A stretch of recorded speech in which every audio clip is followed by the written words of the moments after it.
Well, the Australian automotive market is changing. People are shopping for new brands. They're looking for more hybrids. They're wanting bigger utes. Well, if that sounds like you, what about a triple threat? What about a bigger ute from a new brand that's also a hybrid? Meet the GWM Cannon Alpha Ultra Hybrid.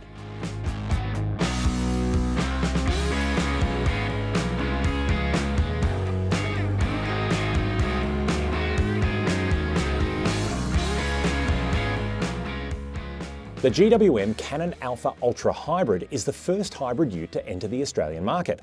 Under the bonnet is a 180 kilowatt, 380 newton metre, 2 litre turbocharged petrol engine, which is supported by a 1.76 kilowatt hour battery and an electric motor that offers a combined 255 kilowatts, 648 newton metre output. Power runs to an on-demand four-wheel drive system, which can operate in 2 and all-wheel drive modes, through a 9-speed automatic transmission. The hybrid system is there more for power than economy though, and the Alpha is noted as having a combined cycle fuel consumption figure of 9.8 litres per 100 kilometres. The big ute also scores a 3.5 kilogram tow rating and a 735 kilogram maximum payload. Pricing starts from $64,990 drive away for this range-topping hybrid ute, but note there is a lower specification diesel version available from just $51,990 drive away. All right, so you're saying, James, what is the Cannon Alpha? We've seen the GWM Cannon ute, which is a regular, normal-sized double cab. The Cannon Alpha is a size up. It's bigger than the GWM ute, bigger than a Ranger, bigger than a Hilux, but it's not as big as some of its American counterparts, like a Ram or an F-150. What that means, though, is that you get an SUV-sized cabin. So this, basically, from here forward, give or take, is the same as the GWM Tank 500, the Prado competitor. You've got a heap of space in this cab, you've got a really usable bed, but it's not as massive as you'd find in, say, a Ram 1500. But at the front, there's no great big stonking V8. You've got a 2-litre turbocharged petrol engine and a hybrid system. How does that work? Let's pop the bonnet and take a look.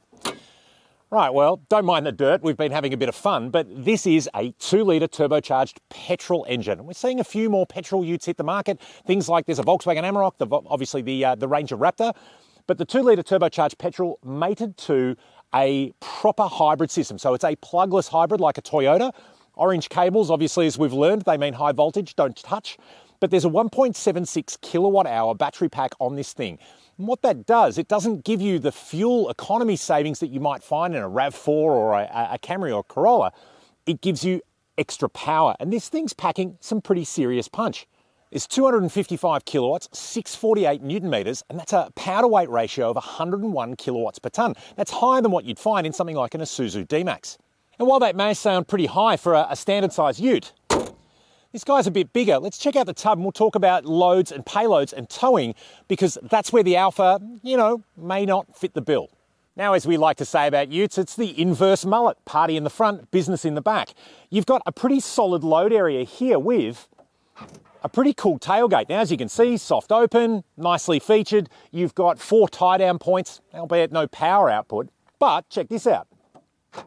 With one tap, you can actually open up the split tailgate here for a 60-40 entry into it. It's actually really, really handy, because if you've got this closed, it's a really easy step up into it, particularly if you're wearing RMs, to get into the tub, which we've seen with a lot of normal double cabs when they've got all sorts of bits and pieces around. Albeit the Ranger with its clever step is quite good.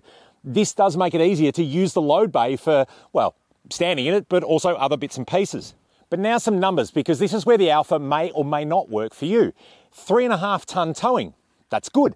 But a 735 kilogram payload, that's not so good. For context, we're seeing, utes like a high-spec D-Max is 930. We're seeing other utes approaching 1 tonne payload. So this, with 735, makes it a big ute, but not a big load or towing ute. Let's give you a bit of context. If you put 3.5 tonne on the back, that's going to push 350 kilos down on the tow ball. If you've got 4 people in there that weigh 90 kilos each, basically, that's 360 kilos for a bit of maths at home, you've only got 25 kilograms left. 25 kilograms. That's, 2 slabs of beer. That's, a big lunch for everybody included before you're overloaded. So what that means is if you are looking for a size up ute to do a lot of towing and carrying, then something like a Ram, that's still going to be your best friend. But if you want a big comfy interior and the capabilities of a regular double cab, say for touring, well, the Alpha's probably not a bad option, because let's go check out the interior where it is like a bit of a mobile lounge room on wheels. And before we jump in, check this out, because it's something I haven't seen before. You've got a handy little cubby holder here. And I say handy in inverted commas because what do you put in there? Now, we borrowed from Emma, thank you, one of her trusty Red Bull cans, just to give you a bit of context. And even a thin Red Bull can is actually too big to fit in there. So I'm assuming you can put in maybe a safety flare. You could probably, if you're like Arnold Schwarzenegger, you put a couple of, Havana cigars in there. But otherwise, I really don't know what. If you've got any ideas and you go, oh, James, here's what you got to put into the cubby hole on the back door of your Canon Alpha, pop a comment on the YouTube comments below, or send us a note at Drive.com.au, because I'm really keen to know who's going to use this and what they're going to use it for, because, well, Emma, sorry, it won't fit your Red Bull cans. Well, if the back of the Alpha didn't really answer the questions that you needed in terms of weight and carrying, the interior size and comfort, if that's what's important to you, then honestly, this is as good as you're going to get. Look at this legroom. Now, let's remember, I'm an old man, but I'm 6'3". I don't bend very easily. This is business class. I have so much space here, but even better, I can power this seat forward so I can recline my backrest, like in gold class. I've still got a heap of legroom here. I'm kind of really comfy. I'm looking up through the sunroof that you don't get in really any other utes. I've got heated seats. I've got ventilated seats. I've got a central armrest with a wireless charging pad. There's kind of a little storage thing here. You've got cup holders there. But even better, I've got a window in the back, like in the Navara, that I can open from here. So what we have, I'll close all my stuff. Oh, well, you've also got the ability to move your passenger seat forward as well, which is like a bit of a VIP flex.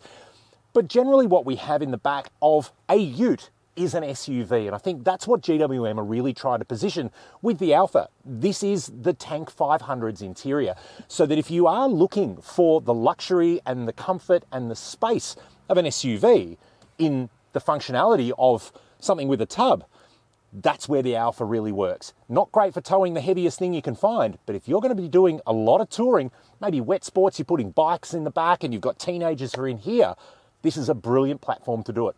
Let's step up front and have a look at the technology. Well, up front in the Canon Alpha, you could be forgiven for thinking that you are in the luxurious Tank 500, because again, like I said in the back, it is basically the same interior. It's pretty swanky for a ute, I will say. You've got kind of, and let's be clear, it is fake, but it's kind of nice. You've got a pretend wood grain finish here. You've got really nice leather seating. You've got ventilated and heated seats on both sides. You've got a heated steering wheel, which I absolutely love. You've got a snazzy clock. You've got this massive 14.3-inch infotainment display, which I'll go through in a tick. There's a digital driver information display. There's a leatherette kind of stitched dashboard. There's a sunroof, like I said, in the back. It really does feel like a premium car. And out on the road, even coming out here, we're out in just outside of Melbourne. As a touring platform, it's very comfortable. It's very easy to like. You can really do some significant miles in this car as a tourer. It really is like an SUV with a tub, albeit with leaf springs on the back, but we'll talk about that shortly when we hit the road. Let's talk about some of the in-car driver assistance tech. There's some good stuff here. You've got a persistent vehicle display. So as you're driving along, it shows you like the little computer game thing where other cars are on the road for your driver assistance, adaptive cruise control and lane keeping and stuff. But where we're used to having some of these things function from the steering wheel, there's actually an additional stalk down below that accesses these. Now, it is something that takes a little bit of getting used to. If you buy one of these, you'll get used to it in pretty quick succession, I'm sure. But it is something that you have to access without being able to see it, because it's hidden by the arms on the steering wheel. So keep that in mind. It's a little bit of braille, but you do get used to how you do that. It's like you find in a Renault or a Citroen if you've ever driven one of those, which you probably haven't, even though I have. But one thing that is worth calling out, and this is not such a great thing, over here on the A-pillar is a camera sensor that's looking back at you. That's the driver attention monitor. Now that works great until you put sunglasses on. And then it's like, whoa, where did you go? I can't see you. And it gives you all these alerts saying that it's lost contact with the driver, it can't you're not paying attention. You take your sunglasses off, all of a sudden you can see you again. If you've seen or read Hitchhiker's Guide to the Galaxy, they are the peril-sensitive sunglasses. It throws out the system. It can't see you because you can't see it, or however it works. But really, engineers, let's just call this out. Sunglasses are not a new invention. Sunglasses are a pretty kind of standard thing that you're going to need for driving on sunny roads in Australia all the time. So for that system to fail as soon as you're putting sunglasses on, come on, guys, that needs a bit of calibration. So that's hopefully some software stuff we can see them work on soon, because the rest of the car is actually pretty good. Now let's talk about the infotainment. Now, first of all, this is a really big screen. It's actually a really, really nice, bright, easy to read screen. You've got some good standard stuff in here. You can see, sorry, I'll click that properly. Oh, there we go. How the car is operating. You can see when the petrol engine's running, how big the battery or how much storage is in the battery. As you're driving, you can see whether it's running just the rear wheels or four wheels. There's a constant four-wheel drive variable that works all the time. Whether it's recharging the battery or whether it's drawing from the battery. So it changes color to do that. You can see, some cool charts and bits and pieces on how things go if you care about that, but we'll talk a bit more about the car's energy usage when we're out on the road. Obviously, you've got standard stuff. You've got other bits and pieces you can choose through your media and whatnot. But one of the big things to call out, you've got some apps here that will allow you to do bits and pieces within the car. And you can see the number of settings and capability kind of tweaks that you can do, including a driver's seat massage, big tick from me. It's pretty comprehensive. I won't run through it all, but there is a lot of functionality and personalization and configuration through the native system here on the Canon Alpha that, again, it's pretty impressive for a ute. Going back to something simple like Apple CarPlay, look at that. That is a really, really rich, high-res, full screen representation. That makes life really, really easy. So Apple CarPlay and Android Auto are wireless. There's a wireless charge pad here. There are USB ports down here by my left leg. They're kind of hidden away underneath the center console. But there is, like we've seen in other GWM products, there's actually a channel where you can tuck a cable in so you don't get messy cables everywhere, which I really like. But whatever you are looking for in this, and without going into too much detail for all the bits and pieces that you need to do, so we can go through there, it is a very, very full-featured system that does give you a bit of everything that you can use, but it is all done through the screen. You've got some shortcut buttons here for automatic climate control and your fan settings and certainly your demist settings, but you do have to go through, there's the temperature control screen here. It is accessed through the screen, which I know we're seeing a lot more of these days. You do get used to it. You can use voice commands to set temperature and whatnot, but again, it may not be ideal for everybody.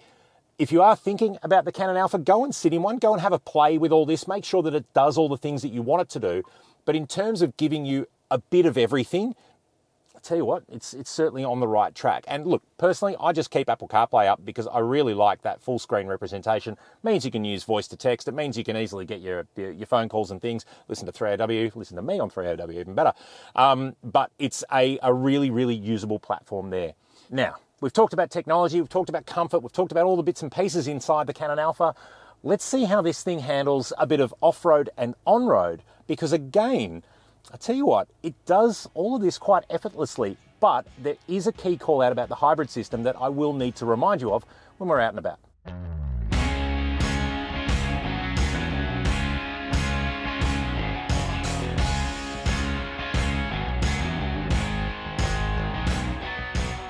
Well, what better place to start in the Canon Alpha than, a bit of bumpy off-road? Because here is where we can begin to understand how the hybrid system will actually help us.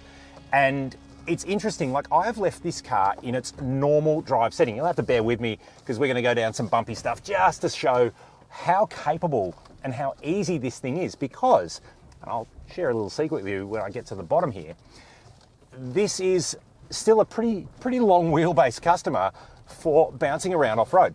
But yeah, as I was saying, the hybrid is great for that immediate torque. So as you need power, which we will as we start to come up a hill, bit of a splash, get the car nice and muddy. But what the benefit is there is that you can see, and coming up a steep climb here, where we really need that hybrid power, you can hear the car sort of working it out, and it adjusts drive on the fly to all four wheels. Now, the little secret I'll share with you, I haven't actually touched any of the Alpha's drive modes. I am still in the same variable active 2 to 4 wheel drive mode that we were driving around on the freeway to get here. You can, and if you like Mario Karts, you'll like this. I can change drive modes. I can go into Sport, Eco, high range 4-wheel drive, which we will leave it in for a little bit, or you can go back to normal. But how kind of crazy are these noises? All right, we're going to leave it there because, you know, we've selected Wario. The idea now that we can basically force the car to be 4-wheel drive, but it will use the electric power, it'll use that instant onset of torque to supplement what the 2-litre petrol engine can do to give you the response when you need it, particularly in an off-road situation. Now that also works for on-road driving where, and we are a bit of a big customer, so we're going to need to 3-point turn this one, where you want reasonably juicy acceleration. And I'll talk about it a bit more when we hit the main road, but the Alpha is actually pretty impressive away from the lights. That's where the hybrid wins. In terms of being a fuel-saving hybrid, or in terms of being an efficiency play, so you think you're going to half your fuel costs and all that kind of stuff, it's not really going to happen here. This is mainly about using that electrification for the added power and the added capability. I would suggest, if you are in the market, to drive both this and the diesel, because the 255 kilowatts, don't get me wrong, that's what you kind of want out of this car. The power delivery and the power volume you get is a really good mix to the car's size. Now we're coming up a fun little steep climb. We'll just see how it goes. A little bit of extra throttle, and you could hear probably our side steps just scraping slightly there. That long wheelbase, if you are going to be pushing the Alpha through some pretty gnarly terrain, you've got to remember it's quite long. So there are some considerations that you'll need to make. Now, as a bit of a mix from our off-road before we get to our on-road, it's actually worth calling out what the Alpha is like on a unsealed road. This is a corrugated state forest access track. It's a gazetted road, and you can probably hear, there you go. Now that is not the car shaking. That's not the cannon making noise. That is in fact the light that we have on the windscreen. But it serves as an illustrative point as to how the suspension setup on this thing handles a road like this. When you're on the freeway, which we'll talk about on paved roads shortly, car's fine. But on an unsealed road like this, particularly with some corrugations or other little minor washouts and things, all utes will feel a little bit bumpy. But the Alpha is, the word I want to use is busy. There's a lot of movement sort of happening behind us. You can hear parts of the car. It's not quite settled. It's not unsettled. Let's be really clear. It's quite happy on this road. Now here you go. Bumpity bump. A lot of corrugations here. We're not skipping around. We're not losing traction. But the car is a bit firm and a bit busy. And having driven this around a little bit on imperfect paved surfaces, you get a kind of similar feeling. And it's just something to note. It is still a leaf-sprung ute at the back. It will settle a little bit if you're putting the kids' trail bikes or push bikes or whatever it is in the back. But it's not as well mannered as some of the smaller double cabs. And it's just something to be mindful of. Again, as we've seen, it is tremendously capable off-road, and it's certainly quite happy on this road. It's just not as refined as some other smaller competitors may be, and that's just something to bear in mind. As just one final point on this unsealed road before we get back to paved comfort, the hybrid driveline, that 255 kilowatts, thanks car, it's told us to take a break, great idea, I do love a coffee. And now we'll get rid of some of these bumps. The power that you get, like this is just squeeze and ease. That's why you want the hybrid over the diesel here, is just that effortless little bit of oomph, overtaking, getting up to speed, merging with traffic. You've got it. And it's quite impressive to think that that's a 2-litre turbo petrol under the bonnet. The hybrid system really does give it a little bit of a leg up. Well, we've stopped shaking and bumping and jittering around. We're on a nice paved A road here, and this is where the Alpha is probably most at home. Touring comfort. This is what this thing does particularly well. We don't have anybody in the back. We don't have a load on the toe. this is a really, really effortless tourer. Now, there's a bit of wind noise you can hear off those big mirrors, but I tell you what, it is a very, very comfortable car, and I don't even have my massage or heated seats on at the moment. And I think in terms of what this offers you for this kind of driving, because to say that the car is a little bit bumpy on a bumpy road, well, duh.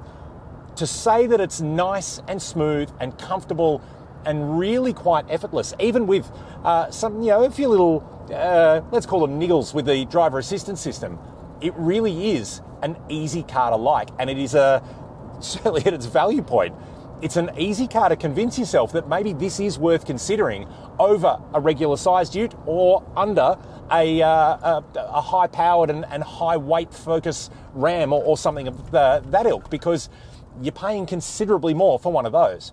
I'll leave you with this before we head back. We've got some more four-wheel driving to do. We've got some photos to get and things. But while we're out here on this touring road, and really to kind of bask in what the essence of the Canon Alpha Ultra Hybrid, pretty cool name, is going to mean, it is touring ease. Like, this is a very, very relaxing platform. The big spacious cabin, the high quality switchgear, the usable technology. It is a very, very easy car to think about punching out some serious miles in. The fact that we know that it is capable off-road, the fact that you've got that nice squeeze and ease, I'm going to trademark that, hybrid power, makes this definitely worthy of your consideration for a big family ute. Yeah, okay, there are some flaws. You can't really load it up with towing and payload. The driver assistance system, that doesn't recognise sunglasses. I mean, come on, guys. But that's okay. There's a few teething problems. That's software. They'll be able to solve that. Predominantly hardware-wise, easy. Easy transmission, easy driveline. I'll tell you what, the age of the triple threat, as we said at the beginning, really is here. New brand, big ute, and a hybrid, tick, tick, tick. There you go, the GWM Canon Alpha Ultra Hybrid. We've had a bit of fun off-road, we've been touring around on-road, and we've really seen where this thing does shine, but also highlight probably where it's not going to be best suited for you. So if you are looking at a platform for comfortable touring, you don't need a heavy load, you don't need heavy tow, you like the size of a Ram, but you don't need the capability of a Ram, then the Alpha has got an awful lot to offer, especially in that terrific interior with all of that space. It is incredibly capable off-road. We didn't even press any of the buttons, lock any of the diffs. The hybrid driveline gives you that added bit of power that you need for this kind of environment. But if you are only touring, maybe you could look at the 2.4 litre diesel as an option, because you're going to save money on the price of the car, and really you're not saving any fuel from that hybrid driveline anyway. So it is an interesting thing. It is the first hybrid ute to hit the market. We know more of these things are coming. But in terms of, like I said at the start, the GWM Canon Alpha really is a triple threat, and it's absolutely worth taking for a test drive to see if it's going to work for you. Now, if you are interested in a Canon Alpha, head on over to Drive Cars for Sale Marketplace. We have thousands of new and used vehicles, including brand new cars that you can order, like the Canon Alpha, available at Drive.com.au. And of course, if there's any questions you have, hit us up in the comments below. If you've enjoyed this clip, hit like, subscribe. If there's anything more you want to know about the Canon Alpha, any other GWM product, including the Tank 500 SUV, you can read a full review of this car at Drive.com.au. And again, I'm pretty keen to hear from you. What are you going to store in that little cubbyhole hidden on the side?